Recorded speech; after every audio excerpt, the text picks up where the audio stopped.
I joined the park board about 2 years ago, and in February of this year, I watched a program on public television dealing with community gardens, and they brought out a lot of interesting points that I hadn't thought of. You know, in addition to the value of the nutrition that we get from fresh fruits and vegetables, they also mentioned the whole issue of community development and networking of people and things like that. And while the community garden concept has been a part of the comprehensive Wheat Park Board's plan, long-term plan, there was no definite date for getting something going. And so at the March meeting, I brought forward the idea of let's try and speed up the development of the community garden, and we would do that by trying to determine how many people or what the level of interest was in our community. Well, a number of months have passed by, and we've tried to communicate a little bit with the audience, with our residents of Wade Park, but with the economic downturns, our ability to pay for mailings and things has been greatly restricted. But we've continued to work on this, and are still now trying to actively move forward a little faster. John has been with this community garden or the Whitney garden for quite some time, and I don't know if you're going to be able to pan this or not, but this is quite an impressive site. The soil is beautiful, the plants are growing well, and maybe you could share some of the experiences you've had with the people that have participated here, John. You bet.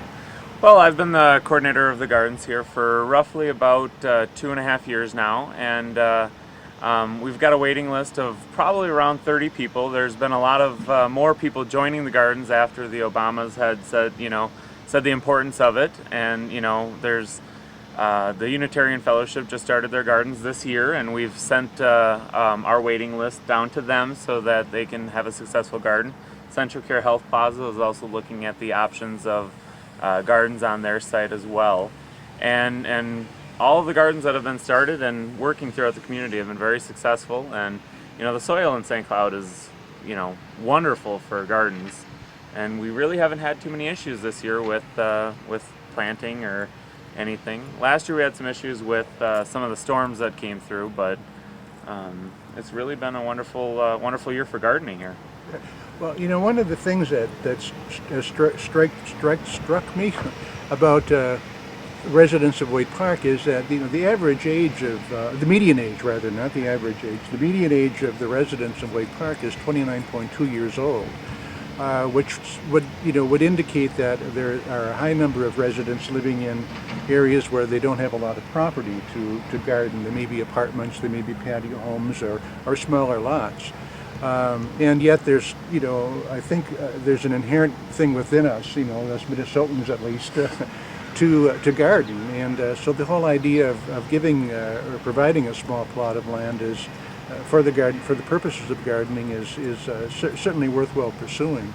Our intent at this point is to try to get some people to come together and form a steering committee to help just develop the concept of the garden. Not only the concept, but we'll create bylaws, if you will. I don't like those kinds of terms, but just some general outline as to what the size of the garden should be, how it should be maintained, who's going to be responsible. We would certainly expect those participating to be responsible for their own plots, as you say they are here.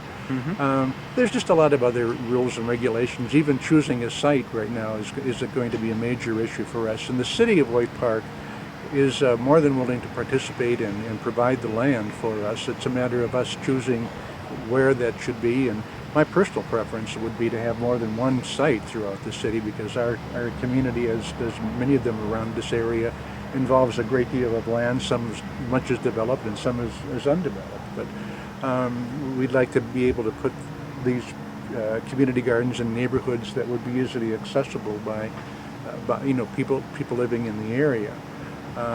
So we're still in the planning process, and we're looking for volunteers to step forward and give me a call. My phone number is 252-2592 to express an interest, and we've already got a couple of people who have indicated that they're wanting to participate, and at this point we have no set plans other than someday, maybe next year, having a site, similar to this.